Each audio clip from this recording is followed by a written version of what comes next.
Chapter 1. The boy who lived. Mr. and Mrs. Dursley of number 4 Privet Drive were proud to say that they were perfectly normal. Thank you very much. They were the last people you'd expect to be involved in anything strange or mysterious, because they just didn't hold with such nonsense. Mr. Dursley was the director of a firm called Grunnings, which made drills. He was a big, beefy man with hardly any neck, although he did have a very large mustache. Mrs. Dursley was thin and blonde and had nearly twice the usual amount of neck, which came in very useful as she spent so much of her time craning over garden fences, spying on the neighbors. The Dursleys had a small son called Dudley, and in their opinion there was no finer boy anywhere. The Dursleys had everything they wanted, but they also had a secret, and their greatest fear was that somebody would discover it. They didn't think they could bear it if anyone found out about the Potters. Mrs. Potter was Mrs. Dursley's sister, but they hadn't met for several years. In fact, Mrs. Dursley pretended she didn't have a sister, because her sister and her good-for-nothing husband were as un-Dursleyish as it was possible to be. The Dursleys shuddered to think what the neighbors would say if the Potters arrived in the street.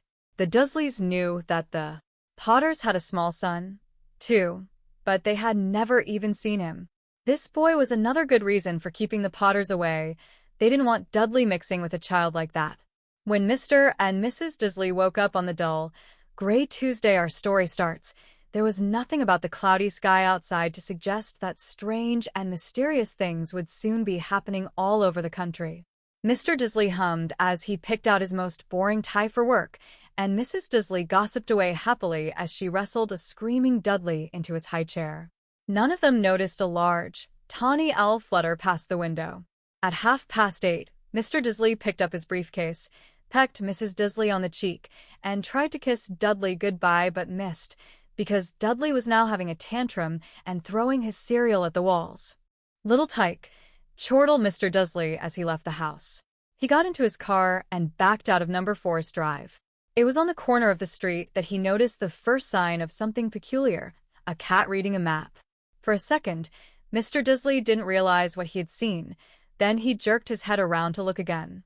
There was a tabby cat standing on the corner of Privet Drive, but there wasn't a map in sight. What could he have been thinking of? It must have been a trick of the light. Mr. Dursley blinked and stared at the cat. It stared back. As Mr. Dursley drove around the corner and up the road, he watched the cat in his mirror. It was now reading the sign that said Privet Drive. No, looking at the sign, cats couldn't read maps or signs. Mr. Dursley gave himself a little shake and put the cat out of his mind. As he drove toward town, he thought of nothing except a large order of drills he was hoping to get that day. But on the edge of town, drills were driven out of his mind by something else. As he sat in the usual morning traffic jam, he couldn't help noticing that there seemed to be a lot of strangely dressed people about. People in cloaks. Mr. Dursley couldn't bear people who dressed in funny clothes, the get-ups you saw on young people. He supposed this was some stupid new fashion. He drummed his fingers on the steering wheel, and his eyes fell on a huddle of these weirdos standing quite close by. They were whispering excitedly together. Mr. Dursley was enraged to see that a couple of them weren't young at all. Why, that man had to be older than he was, and wearing an emerald green cloak. The nerve of him! But then it struck Mr. Dursley that this was probably some silly stunt. These people were obviously collecting for something. Yes, that would be it. The traffic moved on, and a few minutes later, Mr. Dursley arrived in the Grunnings parking lot, his mind back on drills. Mr. Dursley always sat with his back to the window in his office on the 9th floor. If he hadn't, he might have found it harder to concentrate on drills that morning. He didn't see the owls swoop past in broad daylight, though people down in the street did. They pointed and gazed open-mouthed as all after owls sped overhead. Most of them had never seen an owl even at nighttime. Mr. Dursley, however, had a perfectly normal, owl-free morning. He yelled at 5 different people. He made several important telephone calls and shouted a bit more. He was in a very good mood until lunchtime, when he thought he'd stretch his legs and walk across the road to buy himself a bun from the bakery. He'd forgotten all about the people in cloaks until he passed a group of them next to the baker's. He eyed them angrily as he passed. He didn't know why, but they made him uneasy. This bunch were whispering excitedly, too, and he couldn't see a single collecting tin. It was on his way back past them, clutching a large donut in a bag, that he caught a few words of what they were saying. "The Potters, that's right. That's what I heard. Yes, their son, Harry." Mr. Dursley stopped dead. Fear flooded him. He looked back at the whisperers as if he wanted to say something to them, but thought better of it. He dashed back across the road, hurried up to his office, snapped at his secretary not to disturb him, seized his telephone, and had almost finished dialing his home number when he changed his mind. He put the receiver back down and stroked his mustache, thinking. No, he was being stupid. Potter wasn't such an unusual name. He was sure there were lots of people called Potter who had a son called Harry. Come to think of it, he wasn't even sure his nephew was called Harry. He'd never even seen the boy. It might have been Harvey. Or Harold. There was no point in worrying Mrs. Dursley. She always got so upset at any mention of her sister. He didn't blame her if he'd had a sister like that. But all the same, those people in cloaks. He found it a lot harder to concentrate on drills that afternoon, and when he left the building at 5 o'clock, he was still so worried that he walked straight into someone just outside the door. "Sorry," he grunted, as the tiny old man stumbled and almost fell. It was a few seconds before Mr. Dursley realized that the man was wearing a violet cloak. He didn't seem at all upset at being almost knocked to the ground. On the contrary, his face split into a wide smile, and he said in a squeaky voice that made passers-by stare, "Don't be sorry, my dear sir, for nothing could upset me today. Rejoice, for you know who has gone at last. Even muggles like yourself should be celebrating this happy day." And the old man hugged Mr. Dursley around the middle and walked off. Mr. Dursley stood rooted to the spot.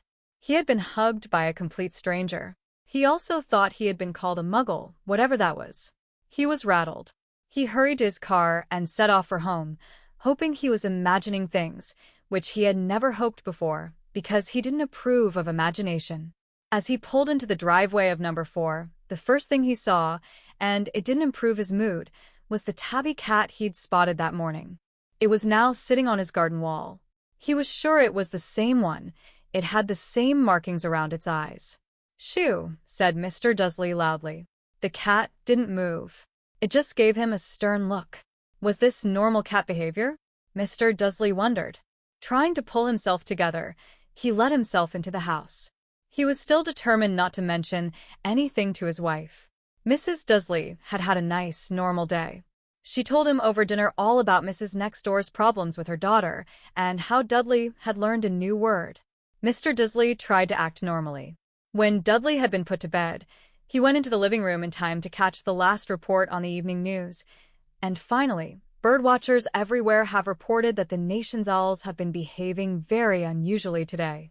Although owls normally hunt at night and are hardly ever seen in daylight, there have been hundreds of sightings of these birds flying in every direction since sunrise.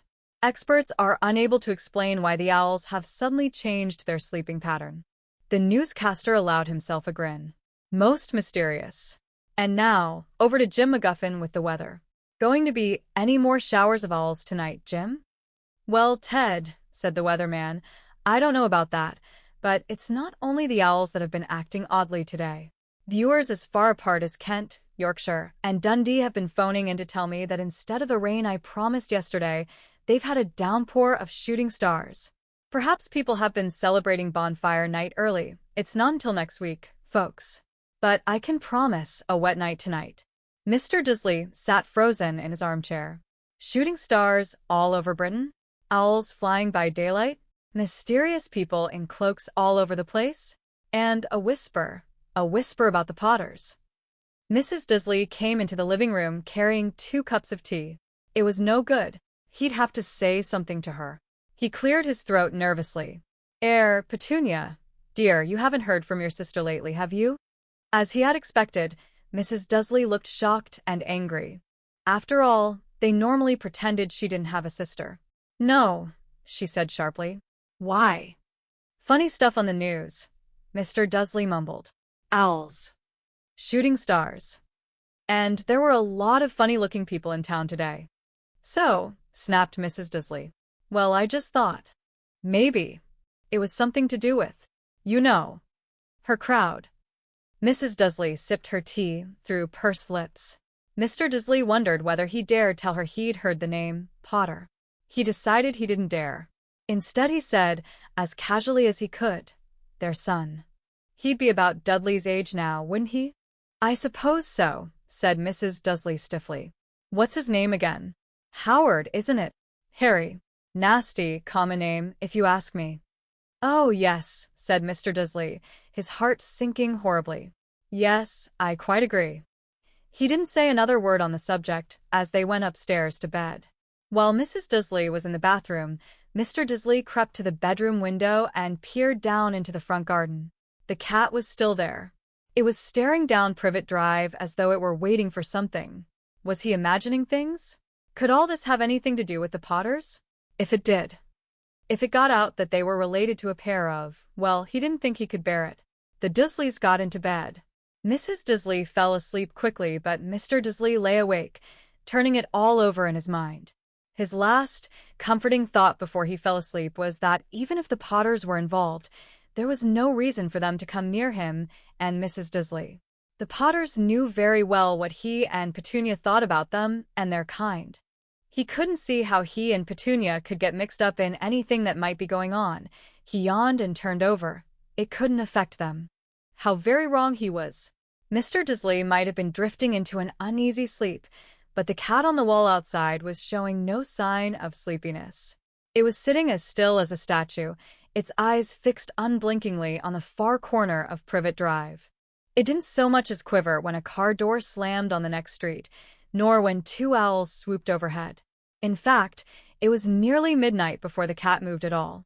A man appeared on the corner the cat had been watching, appeared so suddenly and silently you'd have thought he'd just popped out of the ground. The cat's tail twitched and its eyes narrowed. Nothing like this man had ever been seen on Privet Drive.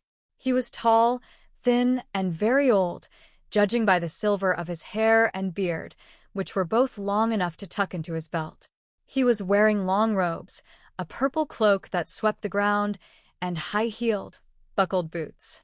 His blue eyes were light, bright, and sparkling behind half-moon spectacles, and his nose was very long and crooked, as though it had been broken at least twice. This man's name was Albus Dumbledore. Albus Dumbledore didn't seem to realize that he had just arrived in a street where everything from his name to his boots was unwelcome. He was busy rummaging in his cloak, looking for something. But he did seem to realize he was being watched, because he looked up suddenly at the cat, which was still staring at him from the other end of the street. For some reason, the sight of the cat seemed to amuse him. He chuckled and muttered, "I should have known." He found what he was looking for in his inside pocket. It seemed to be a silver cigarette lighter. He flicked it open, held it up in the air, and clicked it. The nearest street lamp went out with a little pop. He clicked it again. The next lamp flickered into darkness. 12 times. He clicked the put-outer until the only lights left on the whole street were two tiny pinpricks in the distance, which were the eyes of the cat watching him. If anyone looked out of their window now, even beady-eyed Mrs. Dursley, they wouldn't be able to see anything that was happening down on the pavement. Dumbledore slipped the put-outer back inside his cloak and set off down the street toward number 4, where he sat down on the wall next to the cat. He didn't look at it, but after a moment he spoke to it. "Fancy seeing you here, Professor McGonagall." He turned to smile at the tabby, but it had gone. Instead, he was smiling at a rather severe-looking woman who was wearing square glasses exactly the shape of the markings the cat had had around its eyes. She, too, was wearing a cloak, an emerald one. Her black hair was drawn into a tight bun. She looked distinctly ruffled. "How did you know it was me?" she asked. "My dear Professor, I've never seen a cat sit so stiffly." "You'd be stiff if you'd been sitting on a brick wall all day," said Professor McGonagall. "All day? When you could have been celebrating." "I must have passed a dozen feasts and parties on my way here." Professor McGonagall sniffed angrily. "Oh yes, everyone's celebrating, all right," she said impatiently. "You'd think they'd be a bit more careful. But no, even the Muggles have noticed something's going on. It was on their news." She jerked her head back at the Dursleys' dark living room window. "I heard it. Flocks of owls. Shooting stars. Well, they're not completely stupid. They were bound to notice something. Shooting stars down in Kent. I'll bet that was Daedalus Diggle." He never had much sense. You can't blame them, said Dumbledore gently. We've had precious little to celebrate for 11 years. I know that, said Professor McGonagall irritably. But that's no reason to lose our heads. People are being downright careless, out on the streets in broad daylight, not even dressed in Muggle clothes, swapping rumors. She threw a sharp, sideways glance at Dumbledore here, as though hoping he was going to tell her something, but he didn't, so she went on. A fine thing it would be if, on the very day you know who seems to have disappeared at last, the Muggles found out about us all. I suppose he really has gone, Dumbledore? It certainly seems so, said Dumbledore. We have much to be thankful for. Would you care for a lemon drop? A what? A lemon drop.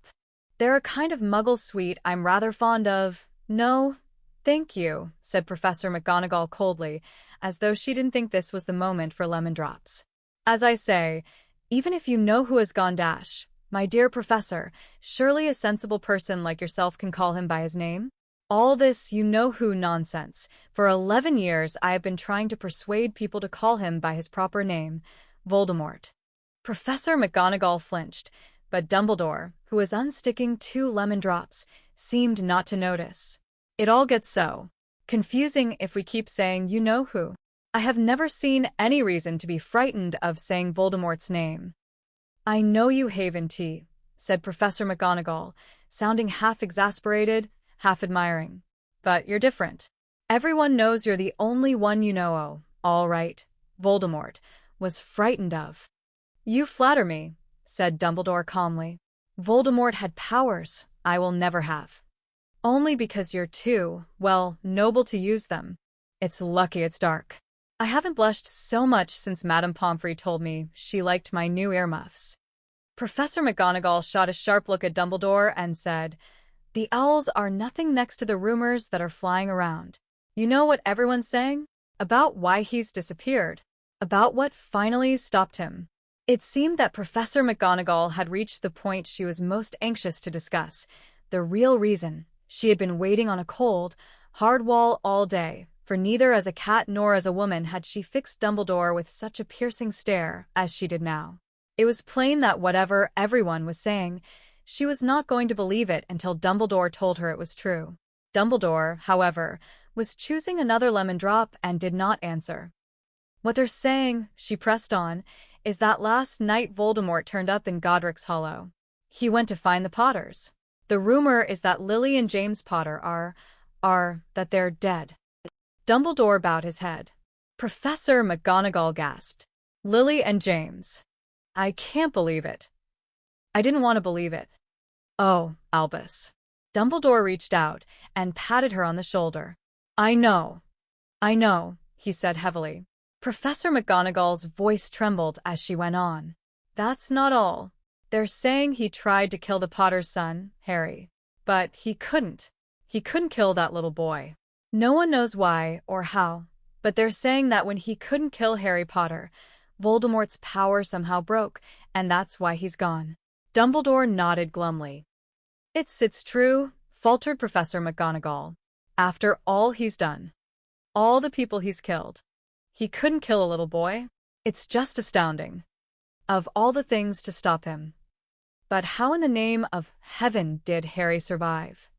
We can only guess, said Dumbledore. We may never know. Professor McGonagall pulled out a lace handkerchief and dabbed at her eyes beneath her spectacles. Dumbledore gave a great sniff as he took a golden watch from his pocket and examined it. It was a very odd watch.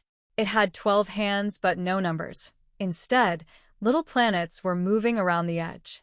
It must have made sense to Dumbledore, though, because he put it back in his pocket and said, Hagrid's late. I suppose it was he who told you I'd be here, by the way? Yes, said Professor McGonagall. And I don't suppose you're going to tell me why you're here, of all places? I've come to bring Harry to his aunt and uncle. They're the only family he has left now. You can't mean the people who live here? Cried Professor McGonagall, jumping to her feet and pointing at number 4. Dumbledore, you can't. I've been watching them all day. You couldn't find 2 people who are less like us. And they've got the son. I saw him kicking his mother all the way up the street, screaming for sweets. Harry Potter come and live here. It's the best place for him, said Dumbledore firmly. His aunt and uncle will be able to explain everything to him when he's older. I've written them a letter. A letter? Repeated Professor McGonagall faintly, sitting back down on the wall. Really, Dumbledore? You think you can explain all this in a letter? These people will never understand him. He'll be famous, a legend. I wouldn't be surprised if today was known as Harry Potter Day in the future. There will be books written about Harry.